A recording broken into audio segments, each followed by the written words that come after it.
Mr. Kramer, are you in the room? Yes, sir, Robert Kramer. I think we have a virgin. This is extraordinary. Another virgin sacrifice right before our eyes and ears as he runs up to the counter and claims his space within history.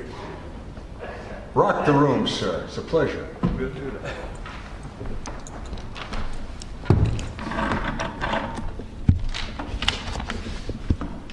I'd like to read a couple poems totally inappropriate for Valentine's Day. This is called Upon the Spiral Staircase of Farewells. When from high above, beneath the swaying lamp, you lean across the maple banister to watch a woman silently descend past dawn and birds' first cries, the spiral staircase of farewells, dissolving in the tempest-spiraled eye, and then uncertain gestures hers, and yours confused. You hesitate despite the urge to act. It's when you watch a wasp alight upon an infant's eye, must wait until new flight or cry.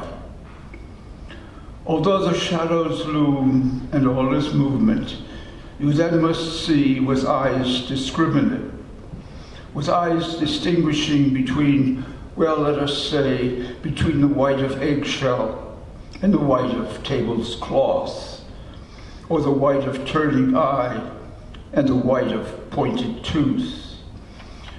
And in this skewered moment, you must judge, decide, both quickly and alone, upon the spiral staircase of farewells. Bravo, bravo.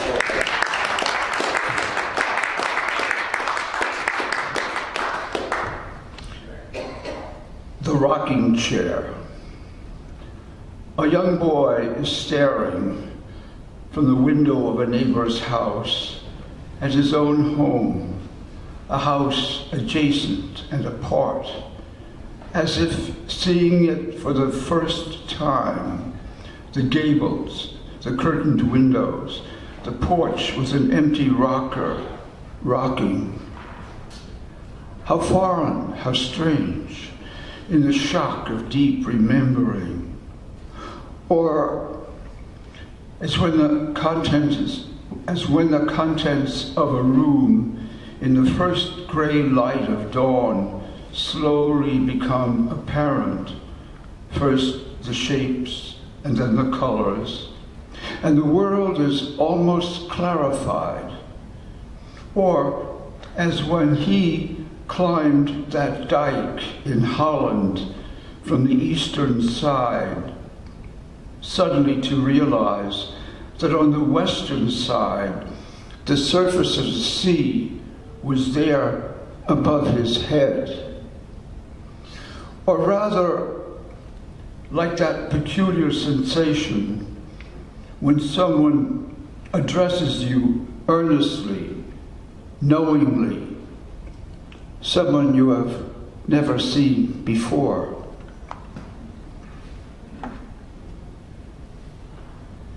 And I will conclude with a poem from a series called A Gallery of Introverts, portrait miniature, one who has lived long alone.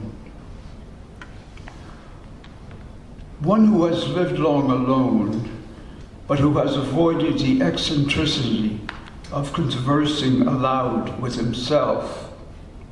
He will at times, with others present, note with some surprise his own harsh voice resounding like that of a total stranger. Perhaps like that last gray monk in that crumbling monastery on a crag above the gray sea, long since forgotten by the invading barbarians. Thus one living long alone will come to look upon himself as a foreign creature, an alien, to be observed from a distance, coolly, remotely, skeptically. Unlike the unwitting arrogance of the confident, the dreadful egotism of the shy, the self-conscious, the embarrassed, that he once embodied. With half a sense that all displayed emotion is artifice played before the audience of the world, ces gens qui passent, or two, for the most private theater of the self. Hence, at times, wrenched in the night with surfeit of the self, he will rise from his bed, rip off his mask, stare at the painful mirror, straight and long, at the mask beneath. But it is, of course, too late to turn back now, as, with the peculiar sounds erupting from the engine and quite abnormal flame, your troubled aircraft has passed already that imaginary point in mid-Atlantic, equidistant from the two antipodal shores, that point of no return. Thank you.